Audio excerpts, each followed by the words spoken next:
Olá! Já pararam para pensar que a natureza, bem aqui do nosso lado, pode ser um verdadeiro guia para uma vida com mais equilíbrio, mais integridade?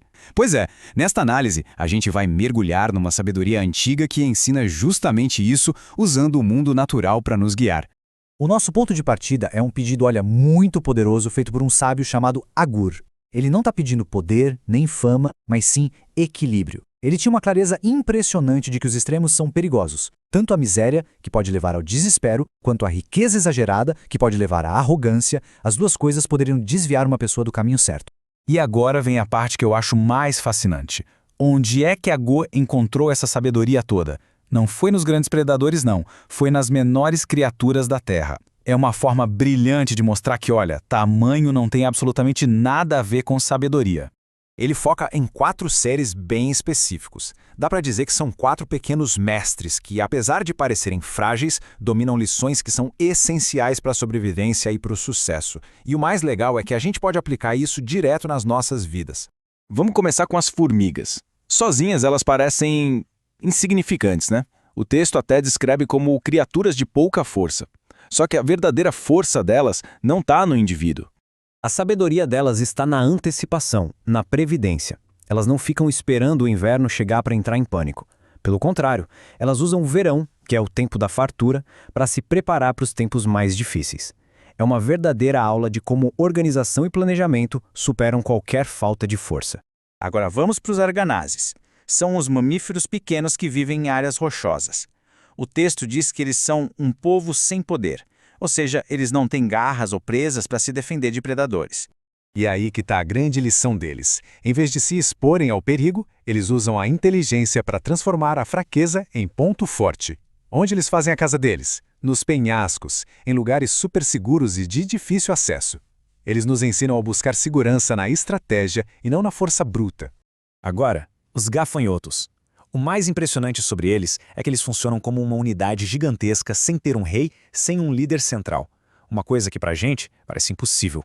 Mesmo assim, eles avançam em fileiras iguaizinhos a um exército superdisciplinado. Eles são a prova viva do poder que existe na união e na ação coordenada. Mesmo sem ninguém dando ordens, cada um ali sabe o seu papel, e juntos eles se tornam uma verdadeira força da natureza. E por último, nessa nossa lista de pequenos sábios, tá a humilde lagartixa. Um bichinho que a gente pode literalmente pegar com a mão. Isso mostra o quanto ela parece frágil, né? Só que essa aparente fragilidade não a impede de absolutamente nada. Pelo contrário, com toda a sua agilidade e persistência, ela sobe paredes e chega a lugares incríveis, até mesmo nos palácios dos reis. A lagartixa ensina pra gente que a nossa condição inicial não define o nosso destino. A audácia e a resiliência podem nos levar a lugares que a força sozinha jamais conseguiria alcançar. Bom, depois de aprender com os pequenos, a sabedoria da natureza nos leva a observar os grandes. A lição agora muda de foco. Sai da sobrevivência inteligente e vai para a majestade da liderança. Aquela que a gente vê em animais que impõem respeito só com a presença. O texto destaca 4 exemplos de um passo majestoso. É um jeito de andar, de se mover, que transmite confiança, autoridade. Do leão ao galo, do bode, a um rei marchando na frente do seu exército. A postura deles não é só física, sabe? É uma demonstração do poder e da posição que eles têm. E o leão, claro, é o maior exemplo disso. O mais poderoso entre os animais e não recua diante de ninguém. A postura dele reflete aquela confiança inabalável de um verdadeiro líder, que encara os desafios de frente. A simples presença dele já inspira respeito. Mas assim como a natureza nos mostra a ordem, ela também nos ensina sobre a desordem. E num contraste gritante com a liderança e a sabedoria que a gente viu, o sábio aponta 4 coisas que são tão antinaturais, tão fora de lugar, que fazem a própria terra tremer. Pensa só, um escravo que, de repente, vira rei. Um insensato com a barriga cheia. Uma mulher que sempre foi desprezada e consegue um casamento. Uma serva que toma o lugar da sua senhora. Todas essas situações representam uma quebra muito brusca da ordem social, do que se espera. E isso cria instabilidade, desequilíbrio. Essa sensação de desordem também aparece na ideia de coisas que nunca se satisfazem.